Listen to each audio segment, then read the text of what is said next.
bubble, one ingredient only. Prepare 3 HiChew candies of your choice.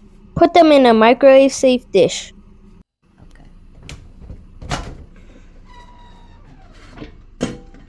Put it in the microwave. Microwave it for 30 seconds.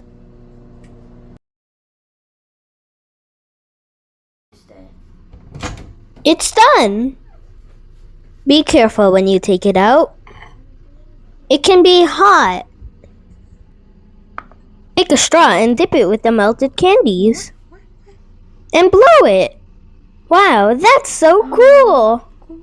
It forms a heart shape. It's a heart shape. Yeah. Cool. Best part, you can eat it.